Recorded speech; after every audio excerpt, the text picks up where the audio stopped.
Good evening. First of all, I would like to congratulate our group, not only the players, everybody around, everybody involved. We all know how difficult it is to play one final in your career.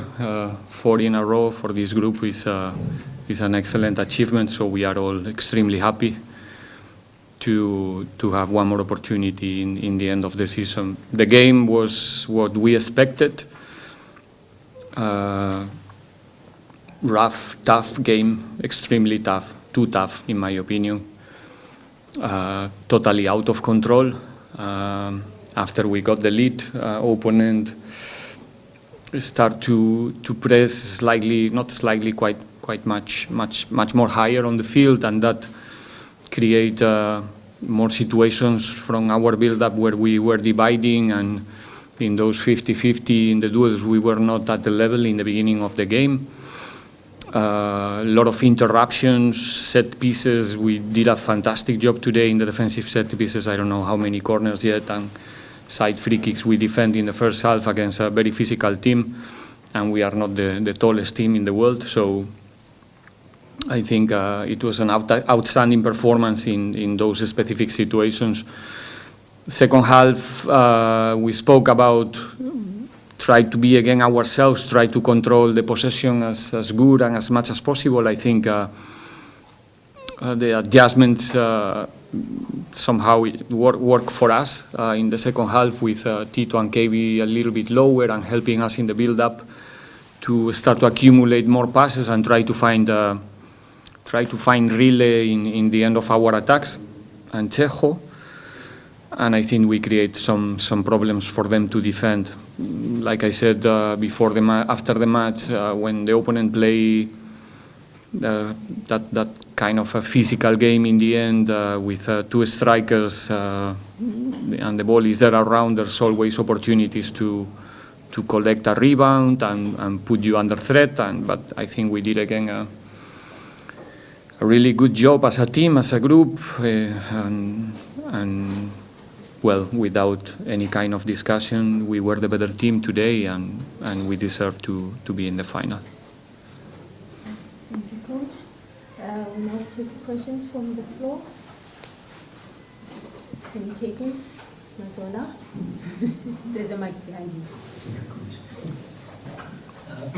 Coach, I do have a question about the game, but in the spirit of fairness, I thought to give you an opportunity to respond, because Coach Kopo was just here now and he says you and your bench used abusive language towards them during the match, and you incited Eva as well. So I thought before I asked about the game, to give you an opportunity. I don't have opinions about other colleges' opinions. It doesn't make any sense. Who am I to if he feels that we use, how you call it? Abusive. No, there were moments of tension between the benches because I was not happy and I was not comfortable with the situation inside the field, with some behaviors and some things that were happening during the game, which for me are not related with football at all.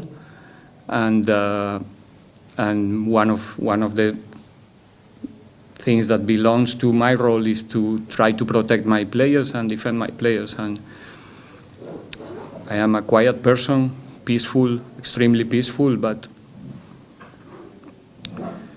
there's moments that you have to stand up and make some questions about what's going on. That's all. Then he can give you a description of, I'm ready to hear the words that he said that are abusive or not abusive, because I think that nothing happened there out of the limits of competition, let's say.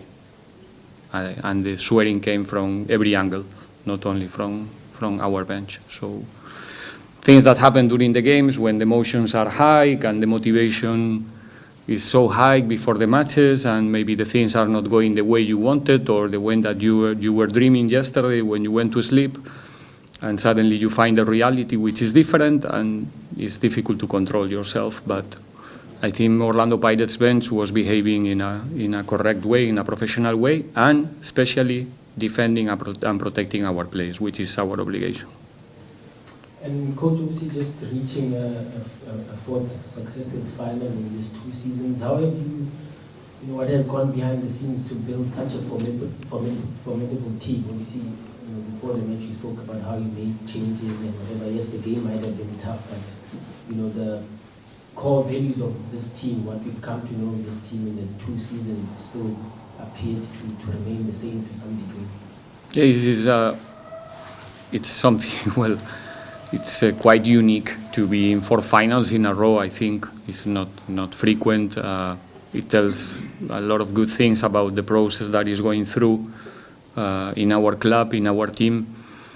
I said to the players just now after the match that the ones who managed to take us to the finals the last season, many of them are not on the field right now, or they are not in the team even, but they show us the way to compete. They show us the way to play this type of games. They're still contributing, and this is a team achievement. The level of ambition of the team in this type of tournaments, the level of commitment, the way to competing. It doesn't matter the scenario. I think we are not just winning in these tournaments. We are playing memorable games for us. We're going to play one more, which is going to be in our memories forever, one more time. But at the same time, the team right now is different than the last season. We have to, last season to win the Nedbank, it was, how you say, like pick and shove is the word. It's like working very hard in each and every game, maybe not playing the type of football that the guys are playing right now. But again, it's part of the process. Now we play much more confident and competing the way that we compete the last season at the same time. So the keys or the reasons, obviously, is the talent of the players, the commitment with the way we want to play, and the happiness around. It means confidence. It means camaraderie, brotherhood, all the things that you have to put around them, around these talented players to make them perform the way that they are doing in the last, I will say, in the whole year, 2024, almost.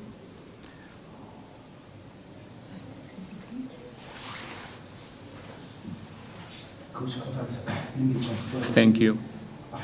You've won semifinal against Chippa, and then you're going to play against them during the week for the league game. What should be the approach we should expect? Yeah, Coach. You asking me about Wednesday already? Yeah. Well, I don't think it's going to be something too different than today's game. Obviously, the reward is different. It's not the same playing for being in a final or the 3 points, but for us it's another final. We want to be in the second position in the end of the season, and to make it possible, we know that we have to win every point. Stellenbosch is doing well. They are in a good moment of form, and is pushing us also to the limit to make sure that we don't fail, that we don't how can I say, like we don't have a bad day. We cannot have a bad day from now until the end of the season. So the way that Chippa is going to approach is something that is not in my side. It's something that the opponents will decide. But we were in a similar scenario a few weeks ago when we played Amazulu in the quarterfinal, and 3 days later we host them in Orlando, and it was a really difficult game because after these 90 minutes we know each other even better than before. So it's going to be, I'm sure it's going to be a tight, very, very, very tight game, and that is going to be defined in very small margins.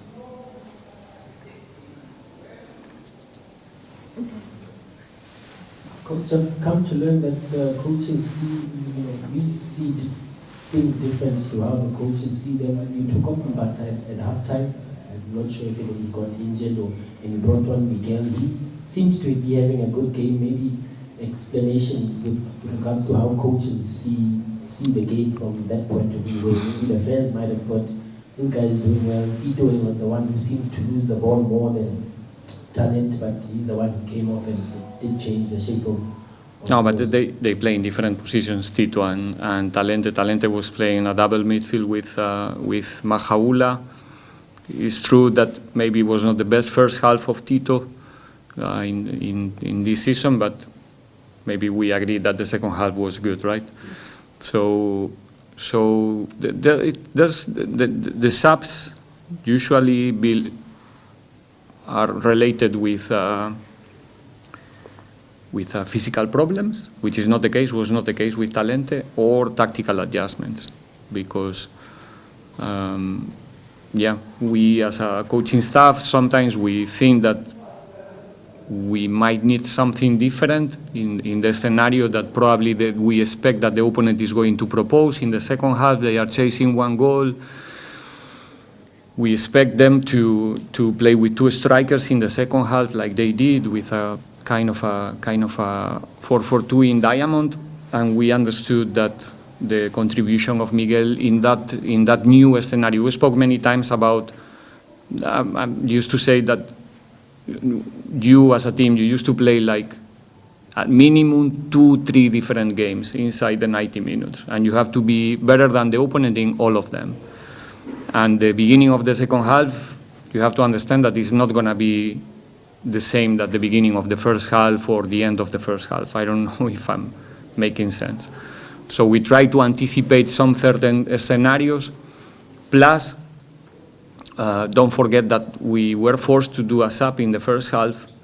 If I wait a little bit more to do that sub, that's probably what I wanted. I didn't want to do it in the halftime, but if I don't do it, then I have only one spot more, and all the second half to be played. Did I express myself?